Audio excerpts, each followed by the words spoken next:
Et voilà, la France a riposté. Finalement, le délai de 48 heures la France n'a pas épuisé le délai de 48 heures. L'Élysée, cette fois-ci, c'est la présidence de la République française. Moi, j'aimerais vraiment maintenant connaître comment les autorités algériennes vont réagir. Là, c'est l'Élysée. Vous pouvez aller sur l'Élysée.fr. La présidence de la République française vient d'annoncer qu'elle riposte. L'ambassadeur de France à Alger, il est convoqué, il va retourner, il va quitter l'Algérie pour être pour consultation, et que la France a décidé d'expulser à son tour 12 diplomates algériens qui sont en poste en France. La France prend note avec consternation de la décision des autorités algériennes d'expulser 12 agents diplomatiques. Cette décision, qui méconnaît les règles élémentaires de nos procédures judiciaires, est injustifiée et incompréhensible. Dans ce contexte, la France procédera systématiquement à l'expulsion de 12 agents servant dans le réseau consulaire et diplomatique algérien en France. Le président de la République a décidé de rappeler pour consultation l'ambassadeur de France à Alger, Monsieur Stéphane Romaté. Ça, c'est le communiqué de l'Élysée. Ce n'est pas Bruno Retailleau, c'est Emmanuel Macron. Donc, vous n'allez pas nous dire que le problème maintenant est uniquement avec Bruno Retailleau. Vous allez voir, plus on se bagarre avec la France, plus le Maroc en profite, plus l'Égypte, les Émirats, les pays qui sont adversaires et concurrents de l'Algérie dans la région en profitent. Et voilà, la France a riposté. Finalement, le délai de 48 heures la France n'a pas épuisé le délai de 48 heures dont elle s'était donnée pour riposter à la décision algérienne d'expulser 12 de ses diplomates en poste à l'ambassade de France à Alger. L'Élysée, cette fois-ci, c'est la présidence de la République française. Moi, j'aimerais vraiment maintenant connaître comment les autorités algériennes vont réagir. Parce que les autorités algériennes nous font croire que le problème se pose uniquement avec Bruno Retailleau, que le problème se pose uniquement avec le ministère français de l'Intérieur. Là, c'est l'Élysée. Vous pouvez aller sur l'Élysée.fr. La présidence de la République française vient d'annoncer qu'elle riposte, qu'elle convoque que l'ambassadeur de France à Alger, il est convoqué, il va retourner, il va quitter l'Algérie pour être pour consultation, et que la France a décidé d'expulser à son tour 12 diplomates algériens qui sont en poste en France. Voilà ce que dit le communiqué de la présidence française. La France prend note avec consternation de la décision des autorités algériennes d'expulser 12 agents diplomatiques servant auprès de notre ambassade à Alger. Cette décision, qui méconnaît les règles élémentaires de nos procédures judiciaires, est injustifiée et incompréhensible. Les autorités algériennes prennent la responsabilité d'une dégradation brutale de nos relations bilatérales. Dans ce contexte, la France procédera symétriquement à l'expulsion de 12 agents servant dans le réseau consulaire et diplomatique algérien en France. Le président de la République a décidé de rappeler pour consultation l'ambassadeur de France à Alger, Monsieur Stéphane Romaté. Ça, c'est le communiqué de l'Élysée. Ce n'est pas Bruno Retailleau, c'est Emmanuel Macron. C'est la présidence française. Donc, vous n'allez pas nous dire que le problème maintenant est uniquement avec Bruno Retailleau. C'est l'Élysée, c'est la présidence française qui parle de consternation, qui parle d'une décision des autorités algériennes d'expulser 12 agents diplomates, 12 diplomates de l'ambassade de France à Alger, d'une décision incompréhensible, d'une décision qui n'est pas juste, d'une décision qui méconnaît les règles élémentaires de nos procédures judiciaires, d'une décision injustifiée.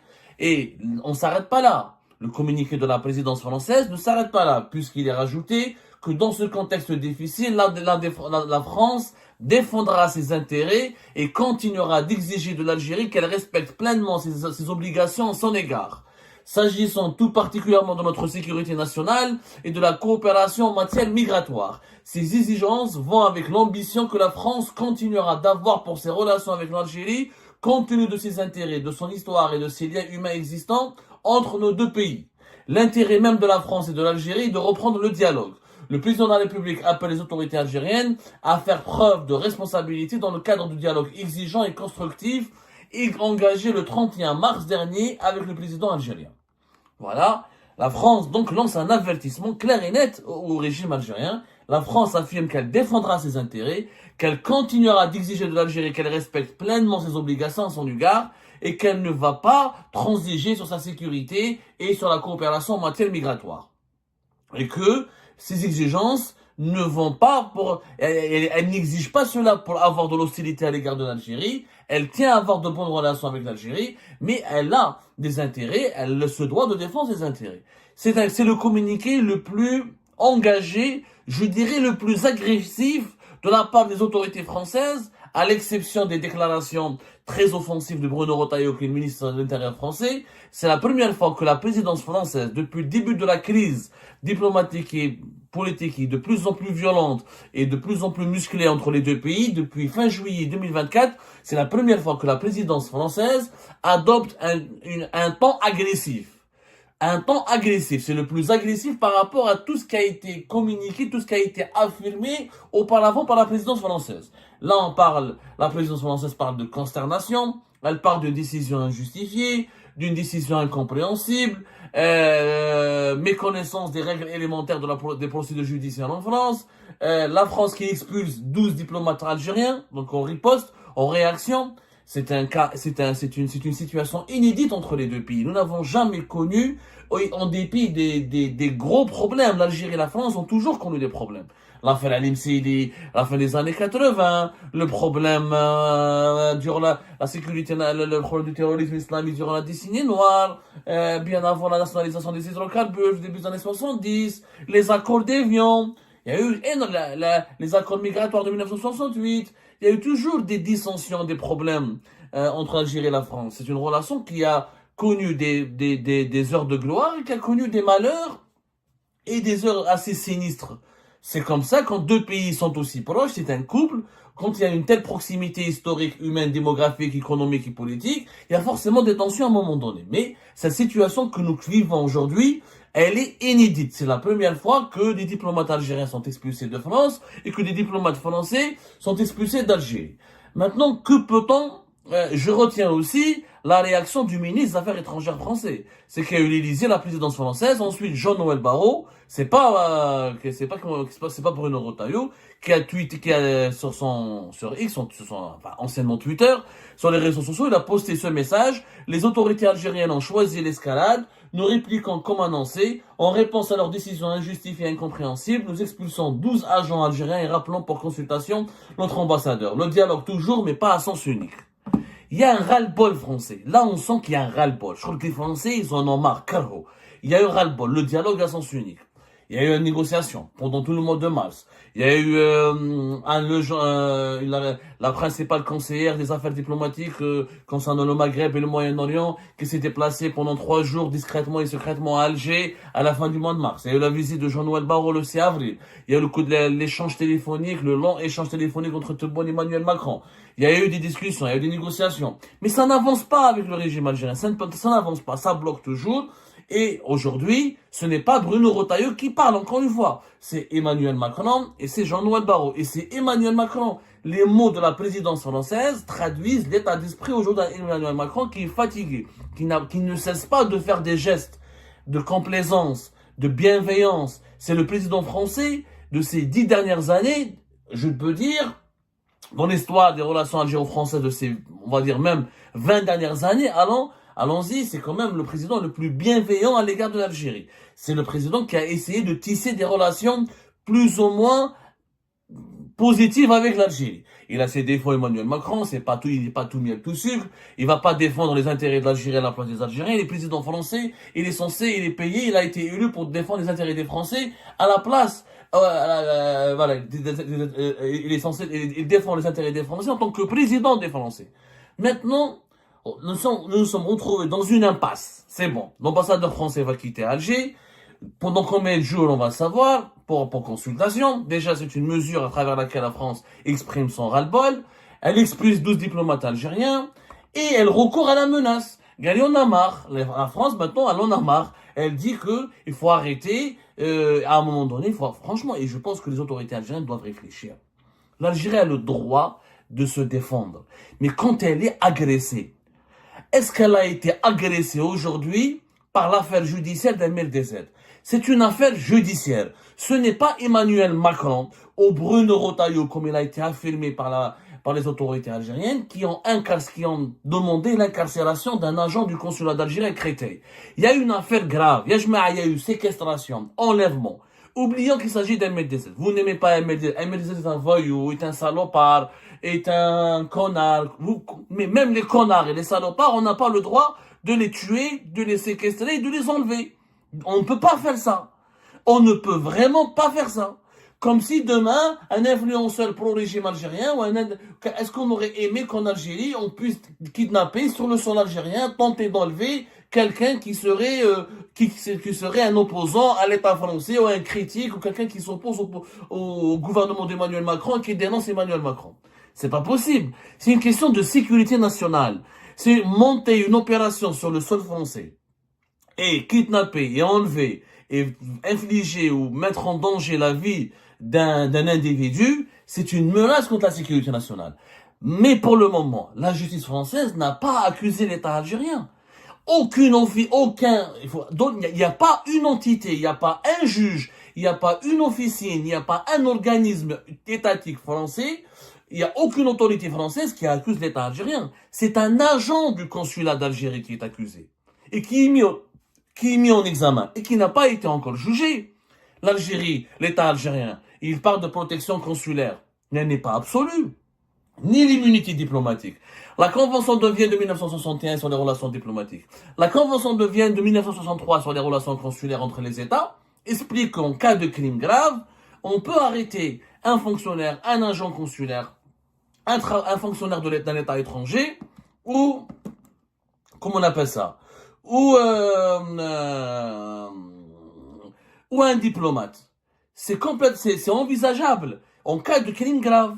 Là, on parle de séquestration, d'enlèvement. Il s'agit d'une entreprise terroriste. Donc, c'est potentiellement un crime grave. Mais, à aucun moment, les juges français ont lancé. Est-ce qu'il y a eu un mandat d'arrêt international contre Tebboune? Non. Est-ce qu'il y a eu un mandat d'arrêt international contre Chengriha? Non. Est-ce que les juges ont inculpé des hauts responsables en fonction au gouvernement algérien? Non. L'enquête, elle est en cours.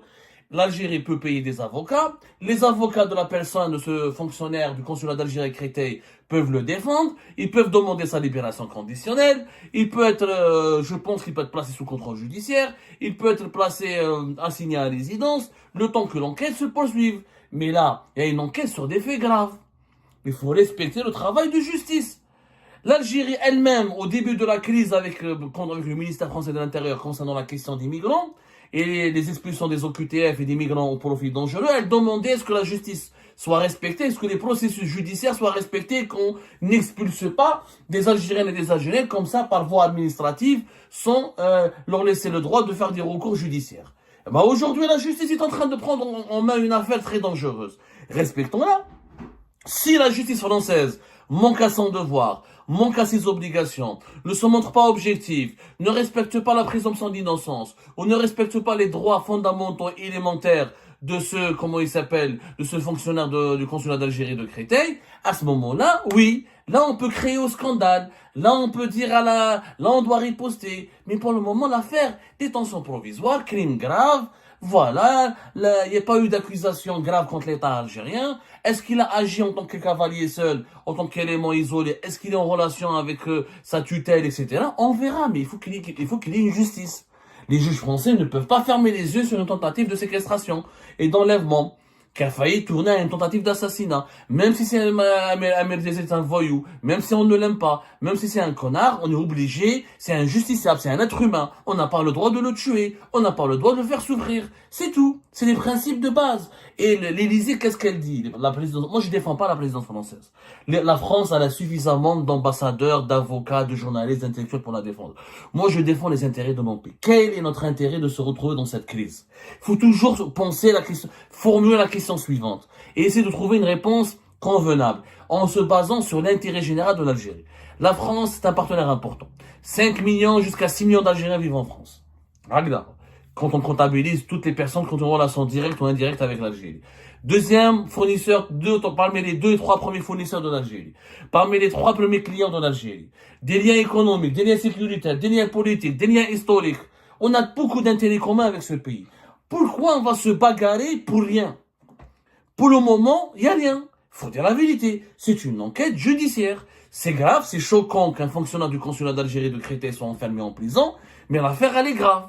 Et il y a un enlèvement, une séquestration. S'il est innocent, il sera indemnisé.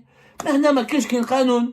Il y a les Français, les juges français, leur propre ancien président, Nicolas Sarkozy, ils n'ont pas hésité à le mettre en cause et à le mettre en examen, et vont épargner un agent du consulat d'Algérie. Il faut être honnête. J'ai l'impression que le gouvernement algérien, que le régime algérien veut contraindre la France à adopter une certaine attitude, à ne pas juger les responsables algériens, à ne pas toucher à les toucher, à ne pas toucher à leurs intérêts. Non, les dirigeants algériens ne sont pas au-dessus des lois. Il faut comprendre, il y a des lois qui s'appliquent et la loi garantit les droits et les devoirs. Cette crise, elle est inutile. Elle est vraiment, on est en train de provoquer, et vous allez voir, plus on se bagarre avec la France, plus le Maroc en profite, plus l'Égypte, les Émirats, les pays qui sont adversaires et concurrents de l'Algérie dans la région, en profitent et prennent et vont et se dirigent vers les Français et les attirent vers eux.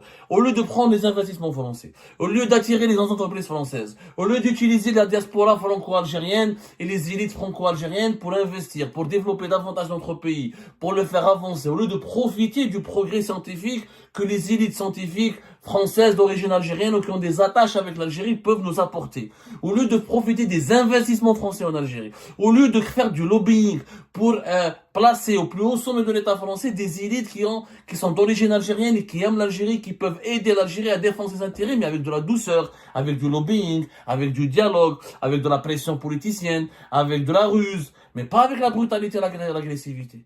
Et dès qu'il va de la justice, tu vires du jour au lendemain 12 diplomates français. Et tu t'étonnes après qu'Emmanuel Macron ne s'énerve pas. Emmanuel Macron a une opinion publique, il doit rendre des comptes. Il doit s'expliquer. Il ne peut pas se laisser écraser, il ne peut pas se laisser piétiner par un État étranger. Sinon son opinion publique va se révolter, il va devenir le président français le plus impopulaire de l'histoire. Et pour le moment, la réaction française, je l'ai dit tout à l'heure, elle sera gentille. Elle est vraiment mesurée, elle est modérée. Réciprocité, rappel de l'ambassadeur, quelques mots qui sont forts, consternation, mécontentement, dégradation brutale de nos relations bilatérales, incompréhension, mais ça reste dans la limite. Il n'y a pas, vous la vérité, ils nous ont pas insulté nos martyrs, ils n'ont pas insulté notre histoire, ils nous rabaissent pas. Les Algériens vivent en France, ils ont leurs droits, ils ont leurs deux, ils payent toujours leurs impôts, ils travaillent, ils touchent leur salaire, ils ont leur carte de séjour. Alhamdoulilah, il faut que cette France, elle est imparfaite, elle a des imperfections, elle a ses torts, elle a ses erreurs, elle a un côté, elle a ses malveillances. Mais il faut régler le problème dans un cadre intelligent, dans un cadre sage. Ça sert à rien de créer des crises. Crise avec l'Espagne, crise avec la France, crise avec les pays du Sahel, crise avec l'Arabie Saoudite, crise avec l'Égypte, on est en crise avec tout le monde pratiquement, crise avec la Ligue arabe. On est en crise avec tout le monde. Mais on ne peut pas continuer à vivre comme ça avec des problèmes. On ne peut pas devenir là, on est en train de coller à notre propre pays l'étiquette d'un pays à problème. On a des problèmes avec tout le monde. Qui est notre ami? La Tunisie de Kais Saïd parce qu'il a besoin de nous, il profite de nous et de notre argent et de notre richesse. Mais on n'a pas d'amis. On a des problèmes partout. Jusqu'à quand on va avoir des problèmes? C'est pas comme ça. Il y a un cadre diplomatique, il y a un cadre de sagesse, il y a des raisons informelles, il y a une certaine façon d'élégance, une façon d'être pour régler les problèmes. On ne peut pas continuer à avoir des problèmes avec tout le monde. Et avec des pays importants pour nous. La France, c'est important pour l'Algérie. C'est important, les flux financiers, les flux économiques, c'est un client important pour notre gaz et notre pétrole, c'est un fournisseur important, et c'est un partenaire politique et sécuritaire important. Donc, on se crée une crise, on est en train de préfabriquer une crise dont on peut se passer royalement, et qui n'est pas du tout utile. Nos intérêts sont tellement importants en France qu'on devrait travailler pour les préserver, pour les développer, pour avancer, pour faire du lobbying, pour améliorer notre emplacement stratégique sur l'échiquier politique français. Au lieu de cela, on crée des problèmes, on alimente un sentiment anti-algérien de plus en plus fort et on crée du vide pour laisser le Maroc, l'Égypte, les Émirats et d'autres pays, d'autres concurrents à nous profiter pour rafler, pour imposer leurs agendas et leurs feuilles de route au détriment de nos propres intérêts. Je vous remercie comme d'habitude pour avoir suivi cette vidéo et toutes nos vidéos. N'oubliez pas de laisser vos commentaires, vos réactions à propos de ce sujet et de vous abonner à la chaîne si vous n'êtes pas encore abonné. Donc voilà, je vous remercie aussi pour vos commentaires et vos discussions, surtout dans la section des commentaires. Je tenais à vous dire que c'est vraiment un plaisir de lire vos commentaires et de voir les arguments et les débats et les points de vue des uns et des autres. Je tenais juste à vous dire, à vous demander gentiment de de respecter les uns les autres, bien sûr, et de parler, de défendre son point de vue sans aucune calomnie ou insulte. Ça, c'est vraiment très important pour moi. Donc voilà, juste pour que je ne me trouve pas dans la nécessité de supprimer autant de commentaires haineux. Je préfère avoir une communauté saine et qui a plutôt qui a plutôt envie d'argumenter et d'entendre la voix des autres et de partager son point de vue avec tout le respect possible. Donc voilà, merci beaucoup et n'oubliez pas de laisser un bon commentaire pour cette vidéo et à la prochaine dans une nouvelle vidéo. Au revoir.